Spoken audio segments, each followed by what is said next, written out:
Like to welcome each one of you back to our study today in the book of Joshua. We're going to come today to Joshua chapter 4. And I just want to give you one thought today out of Joshua chapter 4. I'm not going to take time to read the entirety of the passage, but I hope that you will do so in your own time after we're done the devotional study today. But what you will find is this, is after the Israelites conquer the Jordan River and they get to the other side, that they erect a memorial. And I want to look today at the importance of memorials and the balance of memorials in our life. But yet we see here that when all the people had passed over Jordan, Joshua had commanded each one man from each of the 12 tribes to get a rock from the midst of the Jordan River and build a memorial on the king's side. And that memorial is worth taking a look at, and that is what I want us to do today. First of all, I want us to see the purpose of the memorial. Notice with me, if you would, verses 6 and 7 of Joshua 4. It says that this may be a sign among you, that when your children ask their fathers in time to come, saying, What mean ye by these stones? That ye shall answer them, that the waters of Jordan were cut off before the ark of the covenant of the Lord. When it passed over Jordan, the waters of Jordan were cut off, and these stones shall be for a memorial unto the children of Israel forever. And then verse 21 through verse 24, it says, And he spake unto the children of Israel, saying, When your children shall ask their fathers in time to come, saying, What mean these stones? That ye shall let your children know, saying, Israel came over this Jordan on dry land. For the Lord your God dried up the waters of Jordan from before you until you were passed over, as the Lord your God did to the Red Sea, which he dried up from before us until we were gone over.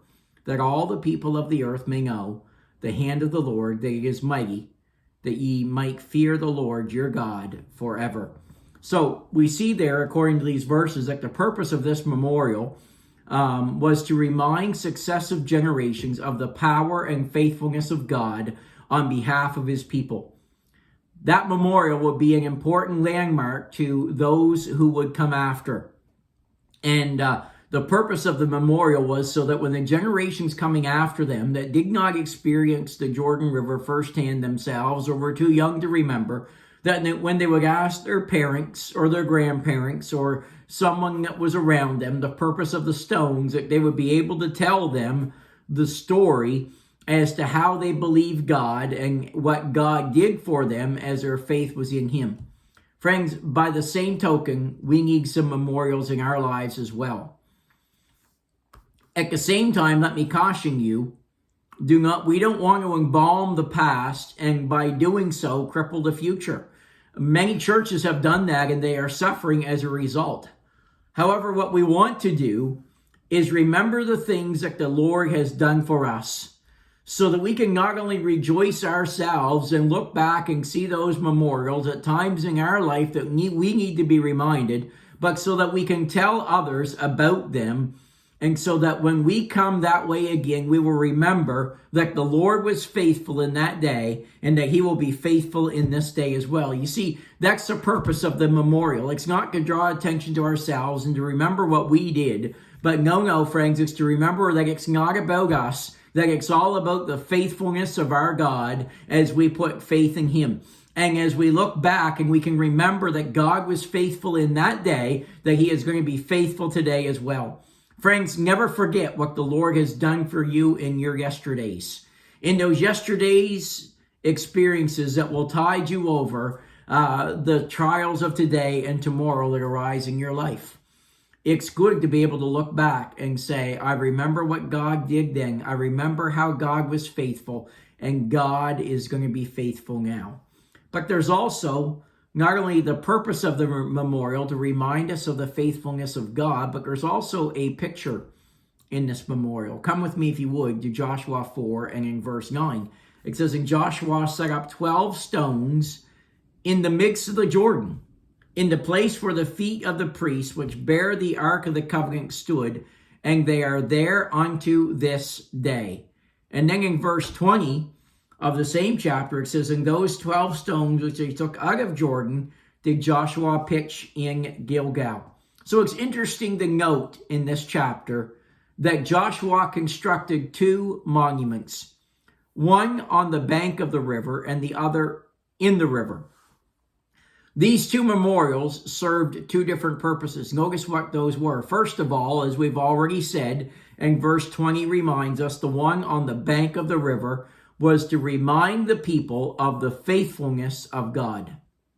That one on the bank of the Jordan River stood as a testimony to the faithfulness of God. It was there to remind others of what the Lord had done and of what he could do and would do again. Again, we need to remember the faithfulness of God in the past. It will help us cross the Jordan that we face today. So put some memorials around that will remind you of the faithfulness of your God. But then also, the one in the Jordan River was a picture of the faith of the people. Remember back in Joshua 4 and verse 9, Joshua set up 12 stones in the midst of Jordan in the place where the feet of the priests which bear the ark of the covenant stood, and they are there unto this day. You say, what's with the rock pile in the river? The only one that could see the rock pile at the bottom of the river was God. Yes, it is true that maybe because of that rock formation on the bottom that it caused a little bit of a ripple effect in the water, but the only one that could see the rock pile was God. And that memorial stood as a monument to the faith of the people.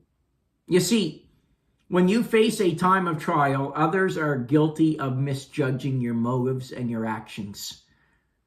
God is the only one that knows the truth about your heart. Even though Israel could not see this memorial in the bottom of the Jordan River, they knew that that monument was there. They remembered that they had believed God then, and it worked. And this was a monument that was in their hearts. And it reminded them that in the future, they also would need to believe God. They would need to have faith in God, and that God would come through for them. And friends, we need that same kind of monument in our lives as well. Many times, as I said, we are misjudged by others in our time of trial. I'm reading through the book of Job right now. I'm in the early part of the book of Job. I read it this morning. And perfect example there, how Job was misjudged by others in his time of trial. But friends, let me remind you, man looks at the outward appearance, but the Lord looks at the heart. And when you have trusted him and he has brought you through, never forget it. Never forget the faithfulness of our God. Build that monument in your heart where only God can see it and where you will never forget. And when the tough time comes again, and it will, look at that monument of his faithfulness and of your faith and know, hey, it worked before, it's going to work again. God will bring you through your Jordan. Now, as we close today, let me just take a moment to encourage you. As many people as listening to this devotional, there's a very good chance that somebody that's listening to this devotional is going through troubled waters right now. Friend, I want you to know you can cross over. I invite you to come before the Lord this evening. Put your faith in him. Step into the water, but follow his direction. Don't move until he gives you direction. When he gives you direction, by faith, step out. With whatever struggle you're facing, tell him about the Jordan that you're facing and allow him to get you past it today. I don't know what that Jordan River is in your life right now, but friends, I want to tell you there's a place of victory where you can shout in spite of your troubles. The first step in getting there is dealing with what is keeping you out, your Jordan. It may be sin. It may be some person. It may be some trial. It may be just you hesitating to completely put your faith in God. But whatever it is, friend, let me remind you, God is greater than whatever you're facing. Come to him and let him take care of it. And by faith, cross that Jordan River into the land of blessing that he has for you. The land where you can enjoy the sweet fellowship with the Lord that you long to have. Have a great day.